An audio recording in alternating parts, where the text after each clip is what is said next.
everybody. Welcome. This is Dr. Rao. I hope you can hear me. There's a lot of grass cutting going on in the neighborhood. Our neighbor, good lady, she does this complete yard sometimes. I think she will stop in a few minutes, probably. Hope you can all hear me. And Dwight and Gina, welcome. Uh, I would really want to be very chit chat today. More of what's coming up, what I'm planning um, from Monday, 8 p.m. Central. And that's what I'm going to switch this time to that. Uh, I'll be bringing in a series on tips on wellness, brief to the point, and what are the benefits, and also inviting all the people. There are so many coaches here. They can all come and participate and tell their version of what they think about those suggestions and what is that they could add. Or regular people can come and ask questions about that and any resources. What is their experiences with the wellness tip? So I hope that will be more interactive than me being the speaker all the time for 40, 45 minutes. Some people come, but not that many people.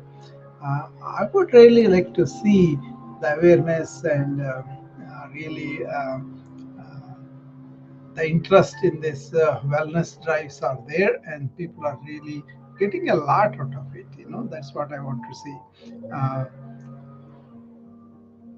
Many times people do take care of a lot of things, but uh, in this day and age, you could be more scrupulous about these things, about your self care of your food and your uh, activities and your rest and sleep, and how you take vacations, how you spend the vacations, things like that, right?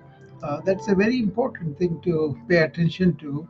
Not only to prevent the healthcare bills, also money spent and all that, but also just to be healthy and energetic and really well to spend our time profitably uh, with our families and all. I feel like I got a second chance in 2014 when I was laden down with a sudden stroke and paralyzing me on the left side. And everybody were very surprised because I eat well, I was exercising, I was really doing a lot of stuff and very enthusiastically with a lot of energy. For me, sudden to have, I thought it was more like a feat rather than anything we did. Maybe a little bit of blood sugar was high, but otherwise we were doing very well, right? But the way I kind of built the life afterwards would be something that I want to talk about with people about how my principles of wellness have helped me to recover and also get more healthy. I'm healthy than before because I was more stringent with everything. And then that's one of the lessons too. Just because you are busy as a doctor and you have a lot of things going on, and people are asking you time in so many things in committees, in promoting EMRs, and so many things, right? They're hospital wide. There are really social service, not my paid job or social work, basically. But I did it voluntarily. I wanted to do them. I felt good doing them, contributing to the society and all that. There are stroke awareness drives. There are defibrillator awareness drives. So many things like that. I participated in schools, going and telling them about education and ecology teams. So I was involved with so many things. Apart from the clinic, family. and the hospital and my one interest, this was also there. Was there. So after that, I was able to find time for lots of things, but at the same time, was able to allot time for my self care. So those are the things that I want to promote in this series. That is going to be probably one tip of wellness one day. Okay, tip a day on wellness. That will be the title of that, and then we will have 5 days on weekdays at 8 p.m. and each day one tip. We already have gathered like a 60 of them, so it will run up to 3 months. Maybe some days I may not be able to do them. That's okay, but mostly it will be done for 3 months approximately. And then I will present the topic, and I'll present something around that and what is the new about it, what is that you could do, what are the health benefits of the tip, and what are the, not only mental, physical, but also cellular, biological benefits, and how that will enhance your immunity and your inner resilience and all that. And maybe I will show you some things about my yoga studio, my meditation room, and my strings of exercise, things like that. Okay, hopefully that will appeal to many people, and hopefully they will be able to use all that. Especially the coaches that we are seeing here, the wellness coaches. I'm very happy to see them all, and I really go and try to contribute to that talk, whatever if I could, or I just appreciate them for what they are doing, and that is a good experience so far. I met a lot of coaches, and they have been doing a fabulous job. And we should be encouraging them. We should be giving all the support. That's what I'm doing with them too.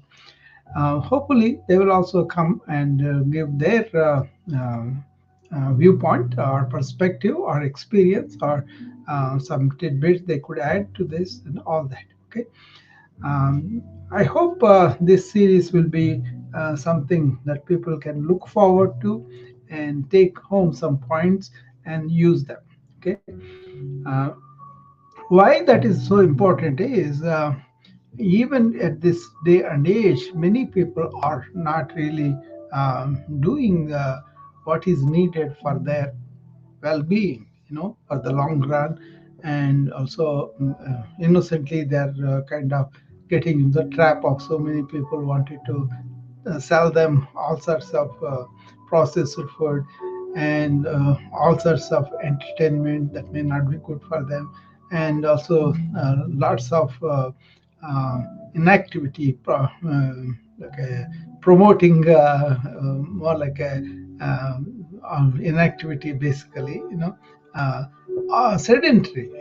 Why do I have to be sedentary? Why, when we can get out and walk and do stuff, all that, so after the losing the function, we realize the value of that, right? So the 60 topics will be around self-care and about technical things that we could use, and new scientific findings that we may be neglecting them, and they are really coming very rapidly. What is the effect of AI on our well-being, both internally and outwardly, and all these things, variety of things which I read and participate and do every day. I'm going to bring it to the benefit of my audience here, anywhere, and then we'll see how that is getting some response. Okay, uh, the one tip, and this could be a newsletter there. I'm sure that I have already written about it, or a blog post, or uh, just my own quote from a number of books I wrote already. So I can give more resources like that. That may be my own, or what are the books and what are the things that I have read. I can quote that. So I'm kind of bringing from the philosophical, deep thinking and all that to something practical and day to day people can do.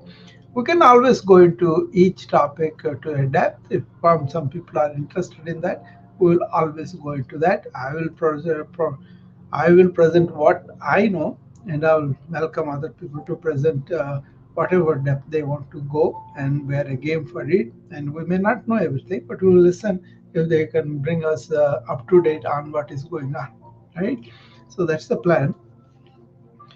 I have said one day, and then I kind of wrote down all the 60 topics because what I was talking about food, what I was talking about exercise, what I was talking about rest and sleep, what I was talking about the mind.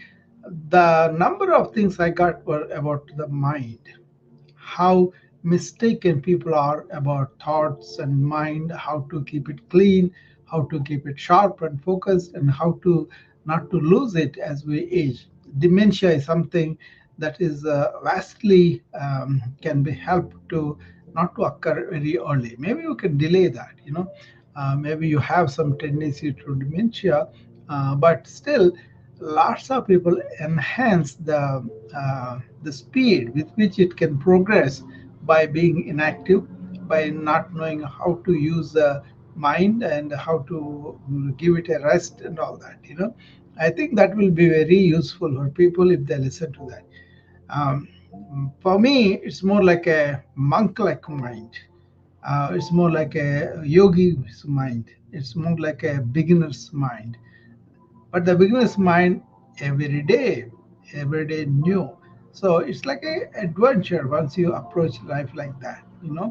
So it's not predictable, and then you are ready for anything that unfolds in front of you, and you're relishing that new experience, and all that keeps you very young.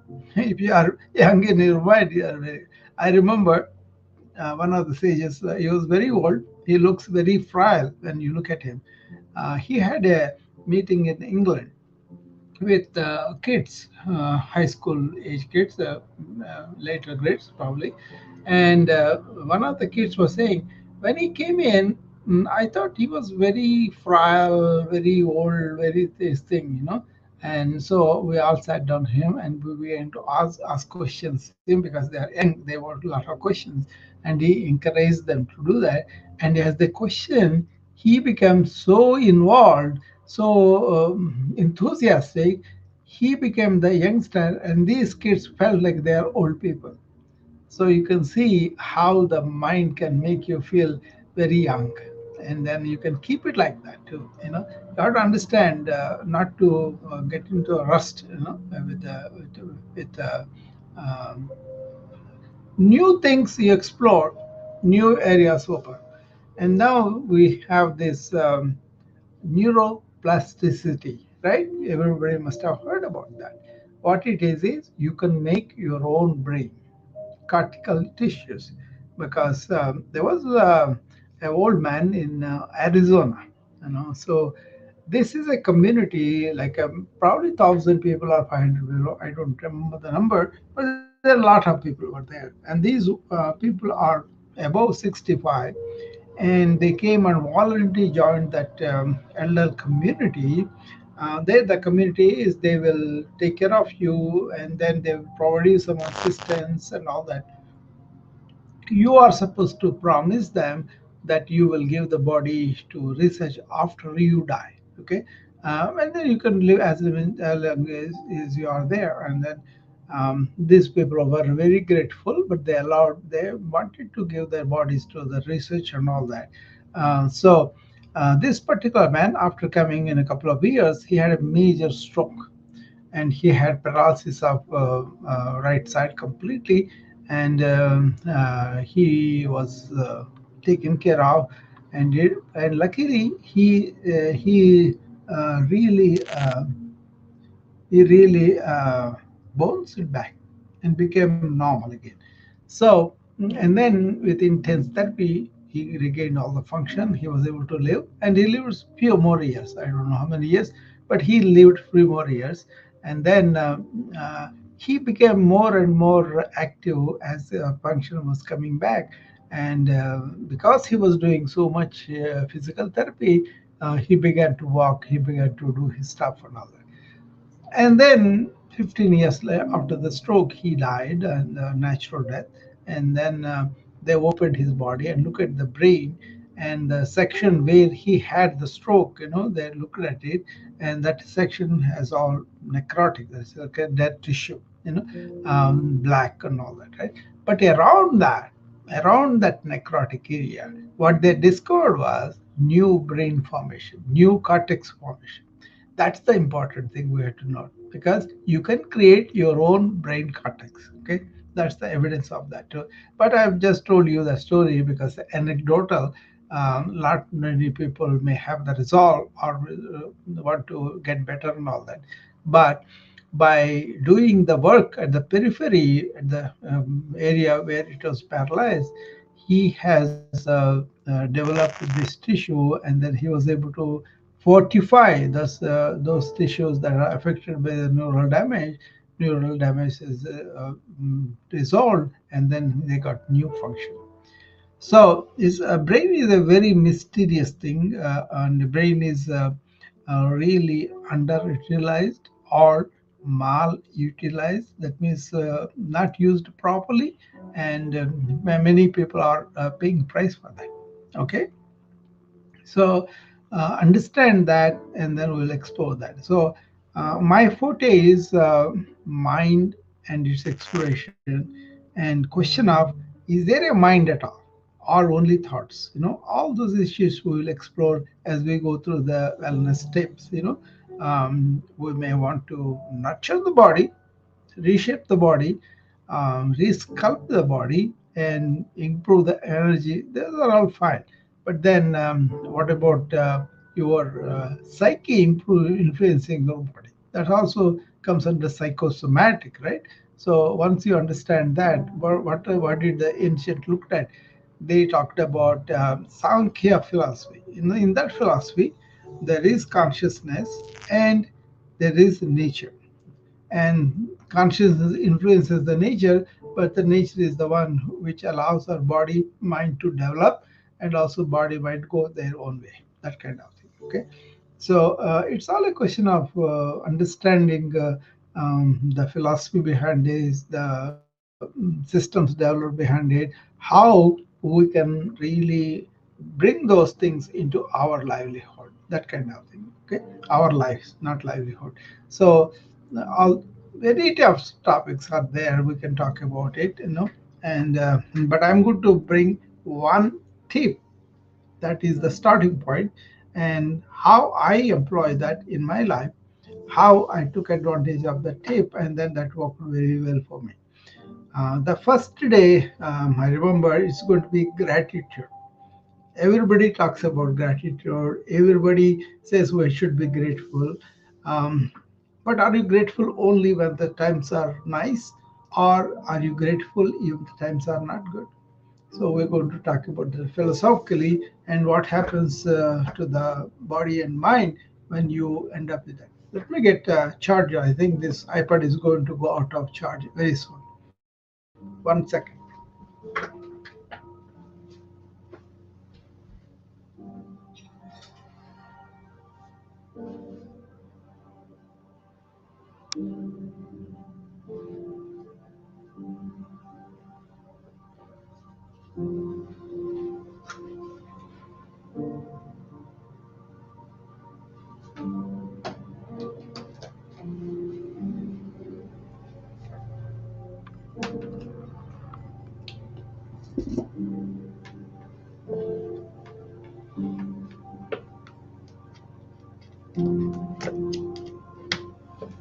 Okay, got it.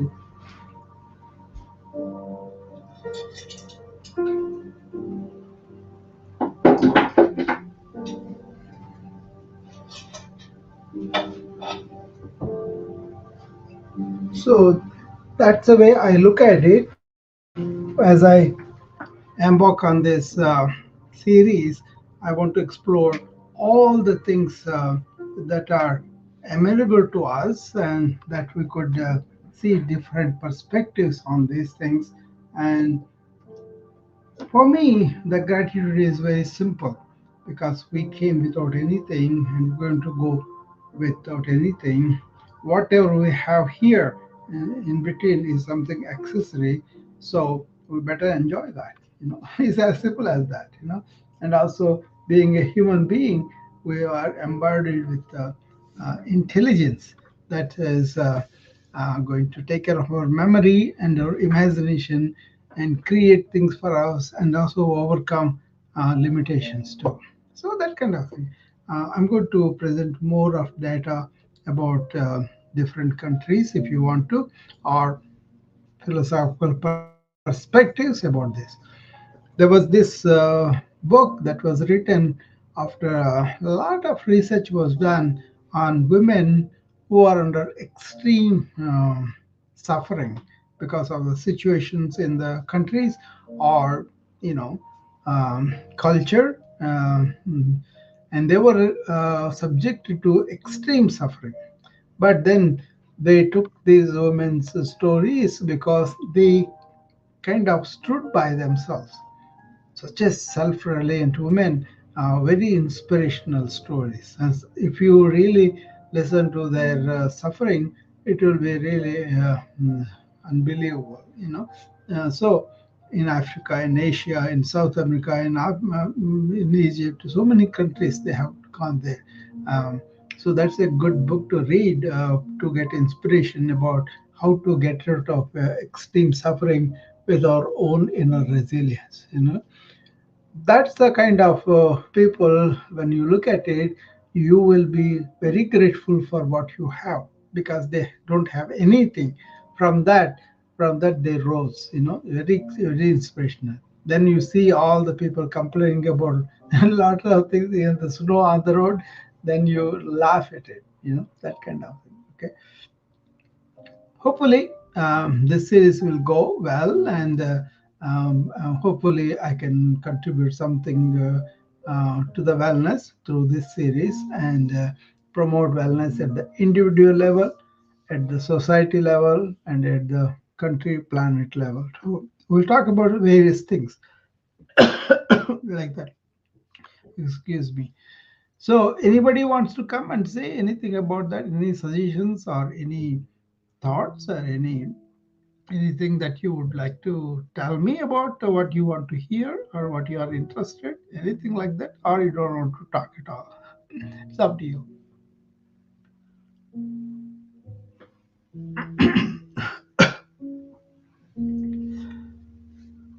You can always ask me questions of my input or your input, or what you want to hear about. This could be an exhaustive list of tips on wellness. Some you may be very familiar with, some you may be hearing for the first time. Like I told you, you can create your own cortical tissue. I don't think many people have heard, even if they heard neuroplasticity, I don't think they are bringing it in daily life into their own routines. And you can do that. Okay. And I have done the neuroplasticity on my body, on my thing, and I recovered a lot of my neurological function. And I'm really contributing to medicine and to people who ask for my help, and also really learning a lot about ancient systems and bringing here to modern societies. In that spirit, I'm doing this retreat for 2 days on the April 19th or 20th, so that weekend, where I'm going to present what are the things that are going on in the information age. Or people are having problems with attention deficit, or not able to sleep, or they are suffering stress because of the information too much overload, or they are stressed out because of the deadlines, because of the so much data they have to handle, screen time that they have to expose, all that, right? How come they are really not having joy in their life? Okay. All right. I have a call. Let me. Hi, Nazir.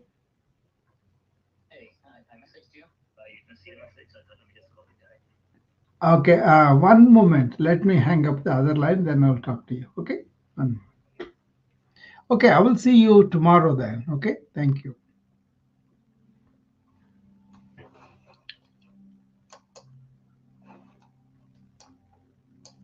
Okay, Nazir.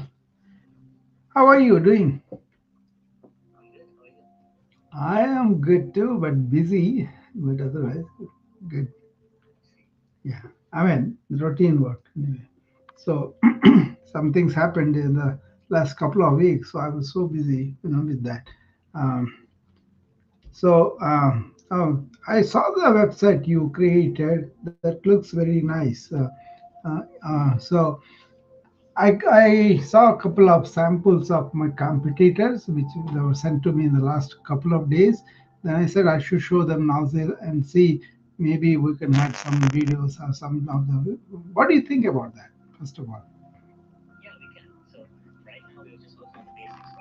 yeah, yeah, yeah. Okay, okay.